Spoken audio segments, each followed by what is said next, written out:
Ողջունում ենք ձեզ, եթերում անկաշկան զրույց հեղինակային հաղորդաշարի հերթական թողարկումն է, խնդրում ենք այն մեր հարգարժան բարեկամների, մեր ալիքի հետևորդներին,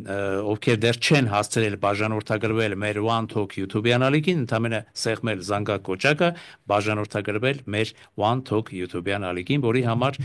նախապես հայտնում ենք մեր խորին շնորհակալությունը։ Այսօր մեր զրուցակիցն է սոցիալ-դեմոկրատ հնչակյան կուսակցության կենտրոնական վարչության ատենապետ պարոն Համբիկ Սարաֆյանը։ Պարոն Սարաֆյան, բարև ձեզ։ Բարև ձեզ։ Պարոն Սարաֆյան, ուզում ենք այսօր զրուցել ձեզ հետ եւ սոցիալ-դեմոկրատ մասնավորապես իդեմս ձեզ տեսակետները հասկանալ միջազգային քաղաքականության մի շարք կնճռոտ եւ խրթին հարցերի շուրջ։ Եկեք սկսենք ԱՄՆ-ի ներկայիս վարչակարգի այսպես քաղաքական կեցվածքից, ինչպիսի սպասելիքներ ունեք Թրամփի ներկայիս վարչակարգի քաղաքական կեցվածքից միջազգային հարաբերությունների դաշտում եւ մասնավորապես այս հարցը նաև դիտարկենք մեր հայկական շահի տեսակետից եւ ինչպիսի քաղաքականություն պիտի որդեգրի ներկայիս Հայաստանի իշխանությունը, որպեսզի կարողանա շատ ավելի ճիշտ ճկուն եւ մեր ազգային շահերի տեսակետից ավելի շահեկան աշխատել հայկական շահի տեսակետից։ Ուրեմն նախ ասենք, որ անշուշտ հիմա այս առաջին ամիսն է իշխանության եւ վարչակարգի եւ բավականին բուրըն իրադարձություններ են տեղի ունենում եւ արտաքին հարաբերությունների առումով եւ նաեւ ներքին ներամերիկյան քաղաքական եւ ընդհանրապես հասարակական առումով դժբախտաբար չկա գաղափարական կամ որևէ ուրեմն արժեհամակարգային մոտեցում, որովհետեւ Թրամփը ի տարբերություն բոլոր նախորդ նախագահների եւ հանրապետական եւ դեմոկրատ կուսակցության չունի որևէ համոզումներ, այսինքն որևէ մոտեցում աշխարհայացք հիմնված գաղափարական տեսությունների վրա, այլ նրա մոտ շատ ավելի արևտրային եւ այսպես ընդհանրապես հարցերը գործարքների միջոցով լուծելու տրամաբանությամբ է շարժվում։ Հիմա սա ունի իր առավելությունները եւ նաեւ ունի իր բացասական կողմերը։ Առավելությունների առումով նաեւ որ միգուցե սա ավելի է հեշտացնում, եթե պիտի լինի որևէ համաձայնություն միջազգային, որ տեղի ունենա փոխզիջումների կամ ասենք ընդհանուր հայտարարի գալու առումով, որովհետեւ գաղափարական ասենք դոգմատիկ մոտեցումները միգուցե խանգարեին, այս պարագայում չեն խանգարի, բայց նաեւ մյուս կողմից շատ վտանգավոր մի բան էլ կա այստեղ, որ կարող է նաեւ լինել այնպիսի իրավիճակ, որ հաշվի չառնվեն միջազգային հարաբերությունների նորմեր եւ այդ նորմերը ոտնակոխեն հանուն ուրեմն այդ լուծումներին, որոնց մասին ասենք բանակցելու են կամ բանակցում են։ Դրա վառ օրինակներից մեկը այսօր ռուս-ուկրաինական պատերազմի անկուցալուծման վերաբերյալ այս վարչակարգի մոտեցումն է եւ դա նաեւ տարածվելու է կարելի ասել մնացյալ բոլոր այլ եւ հարցերի եւ նաեւ ընդհանրապես մոտեցումների վրա։ Ուրեմն ինչպես տեսանք նա իշխանության գալուց անմիջապես հետո բավականին սուր քննադատության սկսեց ենթարկել ուրեմն իր դաշնակիցներին ՆԱԹՕ-ի անդամ երկրներին եւ ընդհակառակը շատ ավելի այսպես ջերմ եւ դրական ուրեմն ազդակներ ուղարկել Ռուսաստանին։ Հիմա սա չի նշանակում, որ նա Ռուսաստանի կողմն է այսպես բռնում հակասություն իր դաշնակիցների, բայց շատ հստակ երևում է, որ նա իր համոզումը այնպեսին է, որ քանի որ ինքը մասնագետ նա ինքը համարում է ամենամեծ, ամենալավ գործարք անող ուրեմն անձնավորությունը, կարծում է, որ այսպիսի ուրեմն Ռուսաստանին դրական ազդակներ ուղարկելով նրանց ստիպելու է բերել բանակցային սեղան։ Եվ նրանց բերելով բանակցային սեղան կարողանալու է հարցը լուծել։ Անշուշտ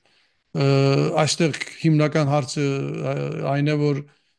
ինչի հաշվին է լինելու այդ լուծումը, այսինքն ինչ արդյունք է տեղ ունենալու ուկրաինական կողմի եւ նաեւ ռուսական կողմի համար։ Հստակ է, որ այստեղ տարածքային ամբողջականության մասին նախորդ վարչակարգի եւ ընդհանրապես Եվրոպական միության բանավան պնդումները, որ տարածքային ամբողջականությունը Ուկրաինայի կարևոր է եւ հիմնական է, առաջնահերթ է, չենք տեսնում, որ ամերիկյան կողմը այդպիսի մոտեցում ունի, որովհետեւ նույնիսկ պաշտպանության ուրեմն քարտուղարը կամ նախարարը Ամերիկայի առաջին իսկ օրերին հայտարարեց ասելով, որ իրատեսական չի, որ Ուկրաինան կարողանա պահել իր տարածքները։ Հիմա ուրեմն այստեղից է բխում այդ ուրեմն ինչպես ասացի մոտեցման կամ ընդհանրապես քաղաքականության սկզբունքը, այսինքն նույնը պիտի ասենք Գազայի վերաբերյալ եւ Իսրայել-արաբական հարաբերությունների, պալեստինյան հարաբերություն, պատերազմի կամ հակամարտության առումով կրկին, եթե լուծում պիտի լինի, այո, նա ջատագովում է լուծումը, ինչի հաշվին է լինելու։ Լինելու է պաղեստինցի ժողովրդի իրավունքների հաշվին, թե նա ստիպելու է երկու կողմին կատարել փոխզիջումներ եւ հասնել բոլորի համար ընդունելի լուծման։ Նույնը վերաբերում է ուկրաինա-ռուսական, ռուսո-ուկրաինական պատերազմին։ Սա է հիմնականը, այսինքն քանի որ սա չի հետևում ուրեմն ընդհանրապես ավանդական կամ քաղաքական ընդունված մոտեցումների, միջպետական հարաբերությունների, միջազգային հարաբերությունների դժվար է կանխատեսել, թե ինչպիսի արդյունք կունենանք, որովհետև նա կարող է որևէ ժամանակ մի երկրի նախագահի հետ ջերմ հարաբերություններ մշակել եւ հաջորդ, ասենք, ակնթարթում այդ հարաբերությունները խզել զուտ բնազդային բաներից մեկնելով։ Օրինակ Ռուսաստանի վերաբերյալ տեսանք Զելենսկուի հետ ինչպես վարվեց ինքը, բայց նաև 3 4 օր երբ Ռուսաստանը արձակվեց, ուրեմն լայնածավալ արձակում գործեց Ուկրաինայի վրա կրկին, նա նույնիսկ սպառնաց ասելով, որ եթե Ռուսաստանը նման քայլ անի կրկին, ոչ միայն սանկցիաները կուժեղացնի, այլ նաև բանկային համակարգի վրա շատ ուժեղ սանկցիաներ կդնի։ Այսինքն իր մոտ ամենակարևորը նա է, որ ինքը վերջին խոսքասողը լինի եւ նաեւ ամբողջ աշխարհին ցույց տա, որ ինքը հարցերն է լուծել։ Սա ընդհանուր մոտեցումն է։ Հիմա ինչ վերաբերվում է մեզ Հայաստանին եւ ինչպես մենք պիտի մոտենանք, մեզ շատ կարեւոր է, որ մենք կարողանանք շարունակել այն ընթացքը, որը սկսվեց նախորդ վարչակարգի ընթացքին, որտեղ Հայաստանի համար երբեք պիտի նշանակություն չունենա, թե ինչպիսի վարչակարգի հետ գործ ունի։ Մեզ պիտի հետաքրքրի, թե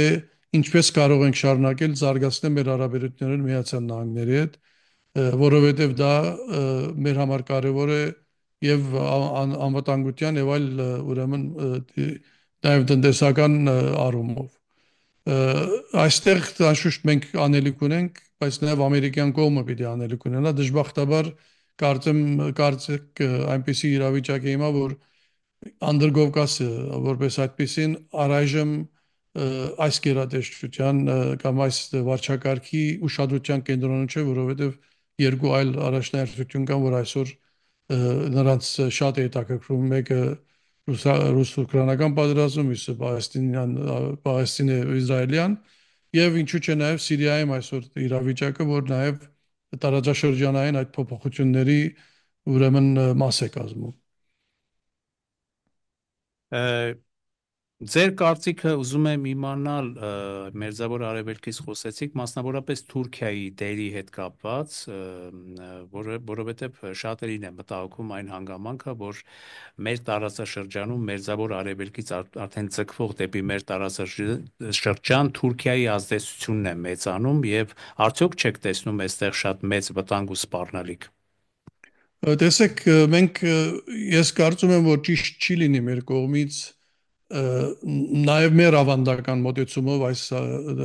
տեսանկյունից մոտենալ, ասենք Թուրքիան համարելով մեզ թշնամի երկիր ու դիդարկել այդ տեսանկյունից։ Պետք է նայենք, թե ինչն է մեր համար գերխնդիր։ Գերխնդիրը մեր համար կա եւ շարունակում է լինել խաղաղությունը։ Այսինքն մեր ձգտումը, մեր մոտեցումը հաստատակամ խաղաղության ձգտման չի կարող փոխվել, որովհետեւ մեր այլընտրանքը մեր համար ոչինչով դրական ուրեմն չի կարող լինել։ Այդ տեսանկյունից նայելով հստակ է, որ Թուրքիան նույնպես, ես չէի ասի Թուրքիայի դերն է մեծանում։ Թուրքիան այսօր փնտրում է իր տեղը այս նոր իրավիճակում, որովհետև ինչպես տեսնում ենք Թրամփի մոտեցումը, ինչպես ասեցի, ՆԱՏՕ-ին ընդհանրապես եւ արևմտյան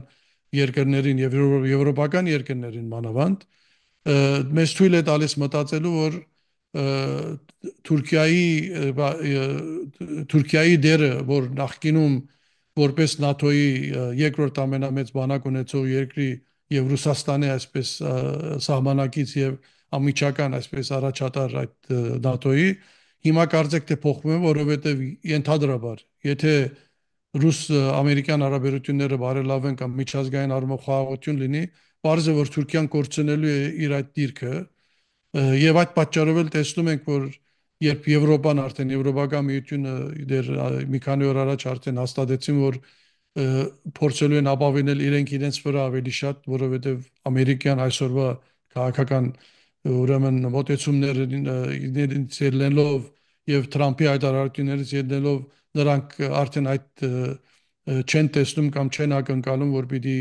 100%-անոց աջակցություն լինի Միացյալ Նահանգների կողմից, արդեն կարծեք թե երրորդ բևեր է ստեղծվում միջազգային գետնի ուրեմն դաշտում, դա Եվրոպական միությունն է, որ տնտեսական ուրեմն համակարգից վերափոխվում է, կարծեք ստիպված են լինելու վերափոխել նաև տնտեսական եւ ռազմական ուժային համակարգի։ Այստեղ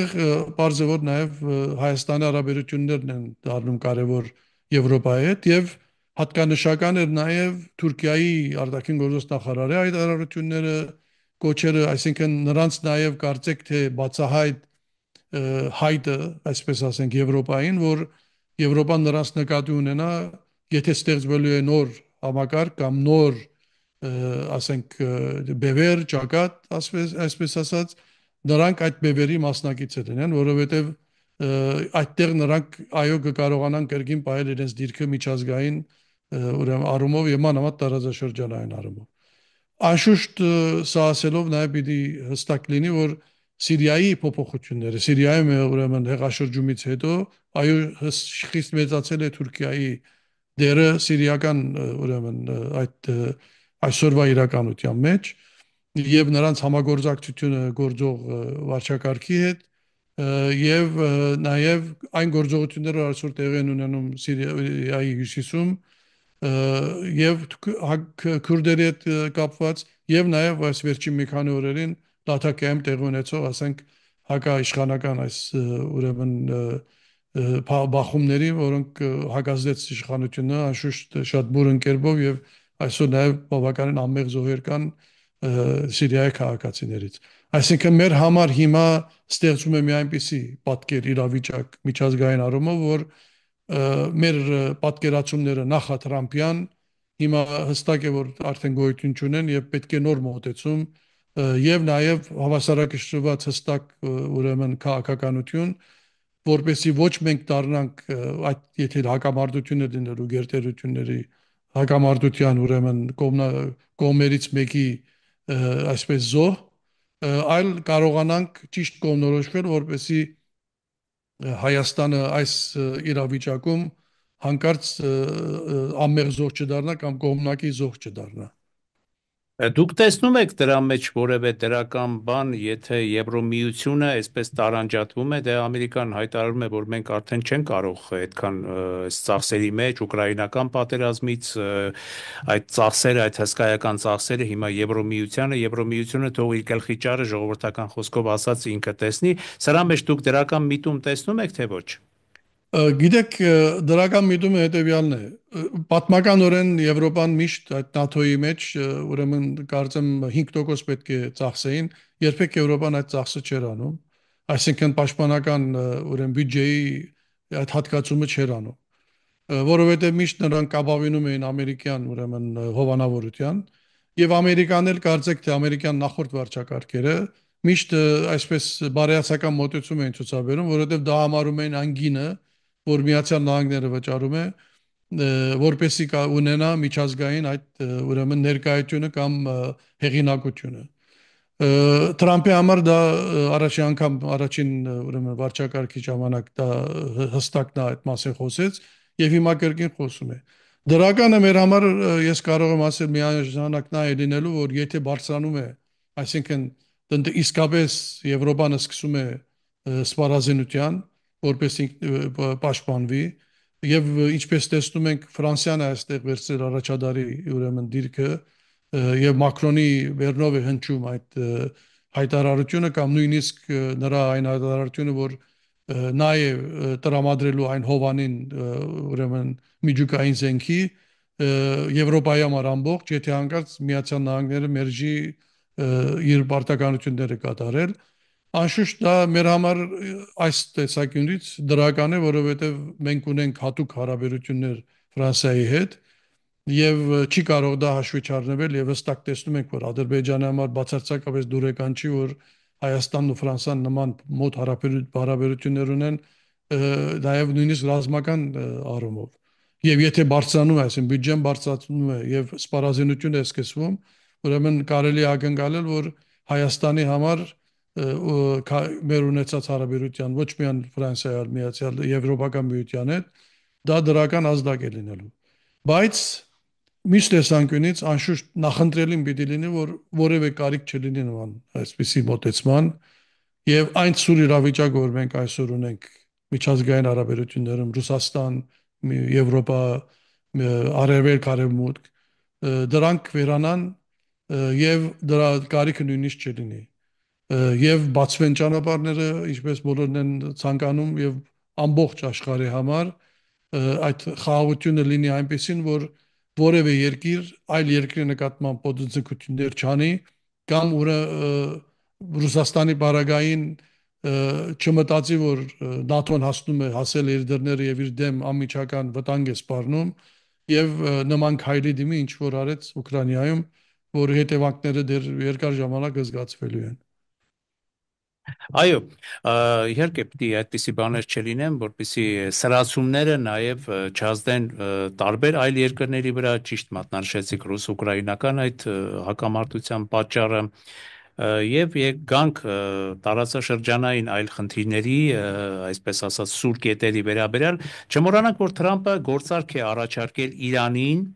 հետո Այո, նաև խոսենք Հայաստան Եվրոմիություն եւ Հայաստան-Ռուսաստան այդ ուղղությունների մասին, եթե կուզենաք, Թրամփը գործարք է միջուկային ծրագրի շուրջ գործարք է առաջարկել Իրանին։ Այստեղ նույնպես շատ շերտեր կան եւ նաեւ վտանգավոր շերտեր կան։ Ինչ է կարծում, ինչ նպատակ է հետապնդում այս գործարքը։ տեսեք, ինչպես ասեցի, քանի որ մենք չենք սահմանափակվում կամ չենք կարող ավանդական քաղաքական ուրեմն տնաբանության մեջ նայել այս ամեն ինչին, ես կարծում եմ, որ դրական է, որ նման նա քայլի է դիմում։ Փոխանակ մեկուսացնել, որտեղ առաջին իր վարչակարգի օրերին նա հստակ մեկուսացման փորձ էր անում Իրանի, նույնիսկ անմիջապես նա երբ եկավ իշխանության ուրեմն այդ համաձայնությունից դուրս եկավ միջուկային, որ կնքել էր Միացյալ Նահանգները, Եվրոպական միությունը եւ Իրանը, այս անգամ կարծեք նրա մոտեցումը փոխվել է։ Ինչպես ասեցի, ես հակառակ նրա, որ այսինքն իր մոտեցումներին կամ իր անձին որպես նախագահ, որպես քաղաքական գործիչ իմ համար անընդունելի շատ ուրեմն հարցեր կան, սակայն եթե այս մոտեցումը շարունակվի, օրինակ նույնիսկ այս պարզվեց, որ նա նույնիսկ Համասի հետ գախնի ուրեմն շփումներ է հաստատել։ Թեև հրապարակային հայտարարում է, որ վերացնելու է Համասին, նույնիսկ այդ տեսանք, որ ինչպես իր այդ ուրեմն սոցիալական մեդիայի հետ վանում գրառում արեց, որ անշուշտ նախագահի հարիր գրառում չէր, բայց ամենայն դեպս սպառնալով, որ պետք է դուրս գան, պիտի սպանվեն բոլորը, բայց մյուս կողմից նա փորձում է համաձայնության հասնել։ Եթե Իրանի հետ կարողացավ լեզու գտնել եւ Իրանի հետ այդ փոխհամաձայնություն եղավ, դա իսկապես դրական մեծ հսկայական ուրեմն քայլ ոստուն կլինի տարածաշրջանային խաղաղության համար, որովհետեւ դա նաեւ կկանխի Իսրայելի որևէ գործողություն անելու ուրեմն տրամադրությունից, որովհետեւ խոսում էր, որ այս վերջին կարող է 6 ամսվա ընթացքում, եթե շարունակվի այսպես, Իսրայելը կրկին օթային հսկայական արձակում գործեր Իրանի նկատմամբ։ Հիմա դրա մասին չի խոսվում եւ ինչպես ասեցի, եթե իսկապես լինի ուրեմն այդ լարվածության վերացում, կարծում եմ, որ ապագան շատ ավելի լավ է լինելու եւ Իրանի հետ հարաբերությունների բարելավմամբ միանշանակ արդեն փոխվում է մոտեցումը եւ վստահ եմ, եթե նման բան տեղի ունենա, բացարձակապես Միացյալ Նահանգների կողմից անընդունելի պիտի լինի որևէ լարվածություն, ասենք հայ-ադրբեջանական առումով, եւ վստահ եմ, որ դա նաև այդ մասին պիտի Ալիևի համար գոնե հստակ պիտի լինի, որ նա չի կարող նման արկածախնդրության գնալ, եթե նման բան տեղի ունեցավ։ Ես վտանգներ առայժմ չեմ տեսնում, կարծում եմ, որ այսինքն դիալոգի քայլը, որ առնվել է, դրական է, եթե անշուշտ, ինչպես ասեցի, կամայական չլինի։ Ամենամեծ մտահոգությունը մեր այն է, որ նրա մոտ, քանի որ ինչպես ասեցի, չկան սկզբունքային մոտեցումներ եւ ասենք ժողովրդավարության հետ կապված, մնացյալ այլ հարցերի հետ կապված, վտանգը նաեւ որ նա անձնական հողի վրա քաղաքականություն փոխի եւ փոխելով քաղաքականությունը, ասենք վնասներ հասցնի անուղղակիորեն կամ նույնիսկ ուղղակիորեն։ Եվ դրա ամենավառ օրինակներից մեկը, ասենք, իր համոզումն է, որ այսօր նա գործադրում է տարիֆների հասկացողությունը, որ Մեքսիկոյի եւ Կանադայի նկատմամբ կիրառեց հաջորդ օրը ջնջեց, նորից կիրառեց, նորից հաջորդ օրը հետ քայլարեց եւ այս ամենը օրինակ տնտեսական հսկայական վնասներ են հասցնում Միացյալ Նահանգներին եւ նաեւ Կանադային եւ դա այդ իրավիճակի շարունակում, այսինքն տնտեսական առումով, քաղաքական առումով մասնագետները եւ իր կողմնակիցներից հստակորեն ասում են, որ սա որևէ օգուտ չունի, արդյունք չունի, բայց նա համոզված է եղել միշտ ամբողջ կյանքում, որ թարիֆը դա ամենամեծ զենքն է տնտեսական հաջողության հասնելու։ Հիմա անշուշտ շատ վատ կլինի, եթե նման մոտեցումներ կամ բնազդային մոտեցումներ նա տեղափոխի միջազգային դաշտ եւ փոխհարաբերություններում, ասենք, այդ մոտեցումներով առաջորդվի, որովհետեւ կարող է, ասենք, նա քայլերի դիմել, ինչպես տեսանք, ասենք, Ուկրաինայի նախագահի տեղ ունեցածը, որոնք, ասենք, կարող են անմիջականորեն վնաս հասցնել այդ նույն բանակցություններին կամ միջազգային հարաբերություններին։ Ամեն դեպքում ձեր վերջին արտահայտություններից ես հասկացա, որ դրական շերտեր կարող են լինել, հնարավոր է, ուղղակի մենք դեռ պիտի լինենք դրան սպասող, մասնավորապես Ամերիկա-Իրանյան այդ հարցում, որը կարող է, այո, տարածաշրջանում գոնե, այսպես չեզոք դիրքերից դեռ դատենք, ընդհանուր խաղաղության ու վերահսկելի խաղաղություն հաստատել, Համասի հետ, եթե ձեր կանխատեսումը իրականում ճիշտ է, նույնպես հետաքրքիր մոտեցում է, որովհետև քաղաքականությունը, այո, եւ գործարք է իր մեջ ենթադրում, եւ շերտեր է իր մեջ ենթարկում, եթե նա կարողանա այդ ներքին շերտերին Համասին եւ Իսրայելին բերել համաձայնության եւ տարածաշրջանում խաղաղություն հաստատվի, հաստատ նաեւ այդ կողմից էլ վարոդի տակառը չի գա դեպի մեր տարածաշրջան եւ ընդհանրապես տարածաշրջանում, չէ՞։ Ես այդպես եմ հասկանում։ Պարոն Սարաֆյան, եկանք դարձյալ թիրախային կետերի, կուզենայի մի քիչ խոսեք Հայաստան, ԵՄ եւ որոնք մեզ համար ամենամտահոգիչ կետերն են մեր արտաքին հարաբերությունների եւ մասնավորապես արդեն ակնարկ արեցիք հայ-ռուսական հարաբերություններ։ Ինչ անենք, որ մասնավորապես թե հայ-ռուսական հարաբերություններում լինի այնպիսի բարիդրացիության մթնոլորտ, որը չվնասի մեր ազգային պետական շահերին, ավելին ամրապնդի մեր իրական անկախությունը, մեր իրական ինքնիշխանությունը, հիմքեր ստեղծի դրանց համար։ Եվ Հայաստան-ԵՄ հարաբերությունների մասին կուզեի, այս փոխվող իրավիճակների մասին խոսեիք մի քիչ։ Այո, ակնարկ արեցինք, ասենք, Հայաստան, Եվրոպա կամ Հայաստան, Ֆրանսիայի մասին։ Ես ինչպես նաև մեր նախորդ հանդիպումների ժամանակ եմ շեշտել, մեզ շատ կարևոր է լինել հաշվենկատ, հավասարակշռված եւ հետեւողական եւ չարներ քայլեր, մանավանդ կտրուկ քայլեր, քաղաքական այսպես կեցված ցուցաբերածնելու կամ խոսք ասացնելու համար։ Մեզ պետք է շատ լինել շատ շրջահայաց եւ հետապնդել մեր պետական շահը ելնելով եւ տնտեսական եւ ռազմավարական եւ այլ առումներից եւ այստեղ Ռուսաստանի հետ մեր փոխհարաբերությունները պիտի լինեն կանխատեսելի եւ հստակ։ Պարզ է, որ մենք շատ հարցերում արդեն հստակ տեսանք եւ տեսնում ենք, որ այնինչ որ ակնկալում ենք, ասենք, ռազմավարական մեր դաշինքի եւ նաեւ պարտավորությունների առումով նրանք չկարողացան իրականացնել կամ չուզեցին իրականացնել եւ այսօր, ասենք, բնական ընթացքով Հայաստանը կարծեք թե ձգտում է գտնել այլ ուրեմն ապահովության եւ նաեւ անվտանգության հենարան իդեմս Եվրոպայի եվրոպական միության, բայց սա չի նշանակում, որ Հայաստանը պիտի հարաբերությունները այն կոչերը, որոնք հնչում են, երբեմն տեսնում ենք, որ պետք է խզել բոլոր հարաբերությունները Ռուսաստանի հետ եւ շրջվել դեպի Եվրոպա, ես չեմ տեսնում, որ դա իրատեսական է եւ նաեւ տրամաբանական է, որովհետեւ դրանով մենք կարող ենք շահել թշնամի եւ իմաստ չունի թշնամի ավելացնել մեր թշնամիների շարքերին։ Ընդհակառակը հստակ այսօր երևում է, որ ԵԱՏՄ-ի հետ կապված Հայաստան ԵԱՏՄ, ասենք տնտեսական առումով ինչպիսի այսպես հսկայական փոխհարաբերություն գոյություն ունի, համեմատած ասենք Հայաստան Եվրոպա կամ Հայաստան բոլոր աշխարհի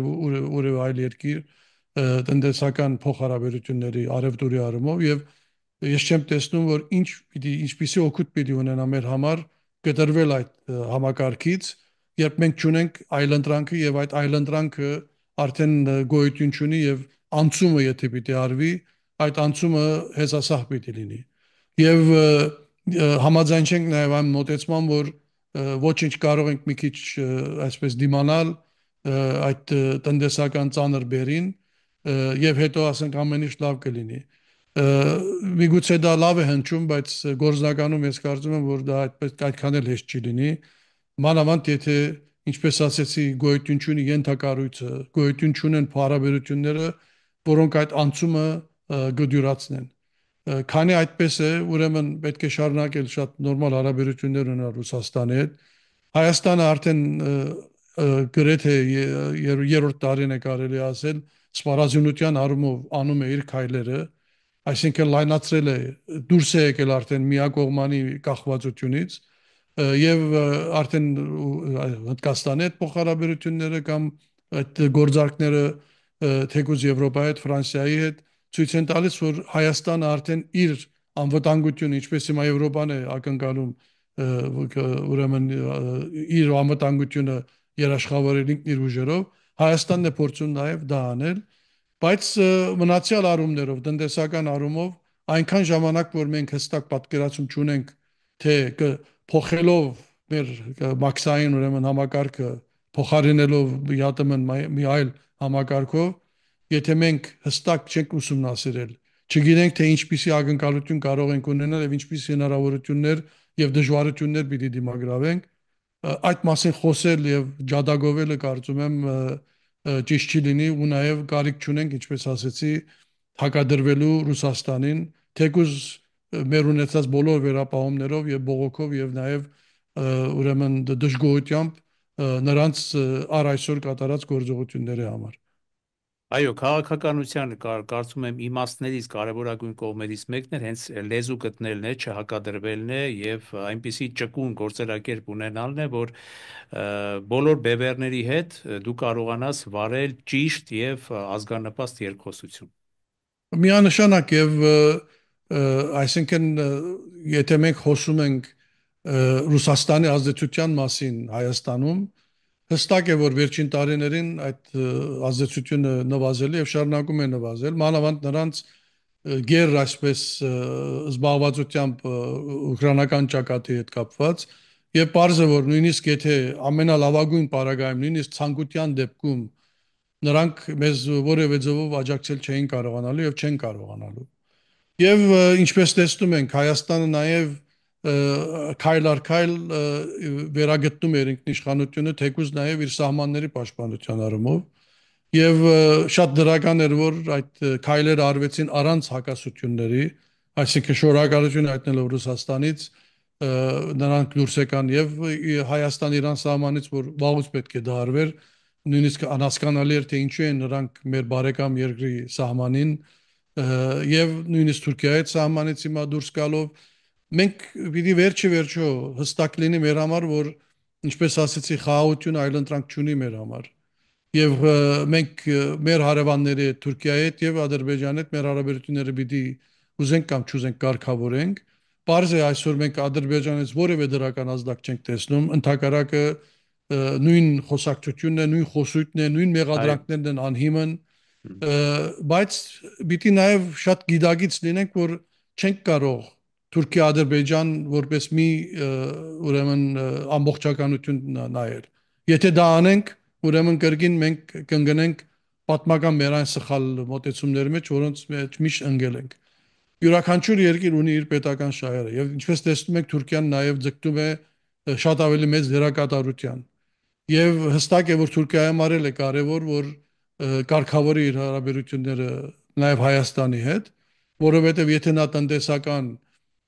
ուրեմն գերիշխանության ձգտումներ ունի, ուրեմն Հայաստանից դեպի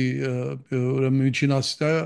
այդ ճանապարհները իր համար շատ կարևոր են լինելու։ Եվ այդ պատճառով էլ Հայաստանի հետ փոխհարաբերությունները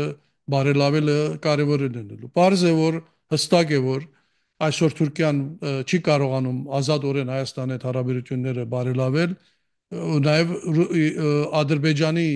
ուրեմն հետ իր փոխհարաբերություններից ելնելով կամ այդ բարեկամական կապից ելնելով։ Այո, այդպես է։ Բայց նաև դա չի նշանակում, որ մենք պիտի շարունակենք կամ պիտի չփոխհարաբերվենք Թուրքիայի հետ եւ չփորձենք գտնել ճանապարհներ, որովհետեւ մենք կարողանանք մեր այդ հարաբերությունները կարգավորել, որովհետեւ շահերը կարող են փոխվել պետական եւ կարող է լինել այնպիսի վիճակ, որ Թուրքիան ի հեճուկս Ադրբեջանի ամենայն դեպս Հայաստանի հետ հարաբերությունները կարգավորի։ Չի արել առ այսօր, խոստացան եւ չարեցին, խոստացան սահմանները բացել երրորդ երկրների քաղաքացիների համար ազատ ելումուտի համար, դա էլ չարեցին, արդեն երկրորդ տարին է, բայց միևնույնն է, մեր համար շատ կարևոր է լինել հետևողական խաղաղության մեր ձգտման մեջ եւ ինչու՞ չէ այդ փոխհարաբերությունները եւ Ռուսաստանի հետ պահել շատ դրական ուղի վրա եւ ավելի խորացնել եւ զարգացնել Եվրոպայի հետ, մանավանդ Ֆրանսիայի հետ, ինչպես ասացի, եթե իսկապես փոխվում է իրավիճակը եւ դերակատարությունը Ֆրանսիայի բարձրանալու է, միանշանակ դա մեր համար դրական է լինելու, մանավանդ երբ այսօր Եվրոպական միության դիտորդները դեր գտնվում են սահմանին եւ դեր ապահովում են այդ գոնե այսպես խաղաղությունը այդ սահմաններին, ասենք, եթե նայենք Ադրբեջանի մեղադրանքներին, գոնե նրանք կկարողանան հակազդել եւ նույնիսկ հերքել նման ուրեմն հայտարարություններ Ալիևի, որովհետեւ նրանց ներկայությունը նաեւ այդ երաշխիքն է տալիս մեր համար։ Ամեն դեպքում տեսանելի է, որ Թուրքիայի ու Ադրբեջանի մասնավորապես նրանց կողմից որևէ այսպես դրական, բարյացակամ կամք չկա հարաբերությունները կարգավորելու, դրա համար մենք էլ պետք է ունենանք մեր դիրքավորումը եւ չկորցնենք այն կապերը, այն արտաքին հարաբերություններում այն կարևոր գործոնները, որոնք կարող են բոլոր դեպքերում մեզ համար հանդիսանալ անվտանգային ինչ-որ առանցք, մինչև այդ հարաբերությունները կարգավորվեն, բայց պիտի կարգավորվեն էլ, եթե կարելի է այսպես ասել, ոչ մեր ազգային պետական շահերի, որովհետև այսօր դեռ Թուրքիան ու Ադրբեջանը խոսում են մեզ հետ, չէ, ուլտիմատումի դիրքերից։ Ադրբեջանը միանշանակ, Թուրքիան Այո, ոչ, եկեք այդ դարանջատումը անենք։ Թուրքիան խոսում է, միշտ հղում է անում դեպի հայ-ադրբեջանական հարաբերություն, ինչ որ չափով ասելով, որ պետք է կարգավորվեն, որ Թուրքիան էլ կարգավորի։ Եվ հստակ է, որ այստեղ շատ կարևոր է դառնում այդ միջանցքի խնդիրը, որ մեկ-մեկ միջանցքի մասին են խոսում ադրբեջանցիները, հետո փոխում են, ասում են կաբողիների, հետո փոխում են, խոսում են ասելով, որ ախափան ուրեմն ճանապարհ տրամադրվի Ադրբեջանից դեպի Նախիջևան, հետո հանկարծ սկսում են խոսել Արեմտյան Զանգեզուրի մասին, անշուշտ այդ կարելի է ասել, որ այդ բոլոր խոսույթները նաև ինչ որ ճնշման ուրեմն որպես միջոց են փորձում օգտագործել այո, Հայաստանից զիջումներ կորզելու համար։ իհարկե։ Եվ հստակ է, որ իշխանությունը այս պարագայում ամբողջ է, եւ սա պիտի բոլորիս համար հստակ լինի, որ ովևէ ձևով չի կարելի թույլ տալ ուրեմն արտա ուրեմն տարածքային որևէ ուրեմն կարգադրություն, որտեղ Ադրբեջանը նման իրավունք կտրվի եւ անշուշտ այն Ռուսաստանի ձգտումը, որ այդ ճանապարհը ստեղծվի եւ ինքը գա վերահսկի, դա էլ պետք է այնպիսի ձևով արվի, որպեսի մենք կրկին կախյալ չլինենք կամ մեր վրա վերահսկող չլինի մի երկիր, որ ասենք ուրիշ հարց, որ նրանք իրենց այդ բոլոր պարտականությունները կատարեն, միգուցե կարելի էր մտածել, բայց Հայաստանը պիտի ձգտի միջազգային ընտանիքի հետ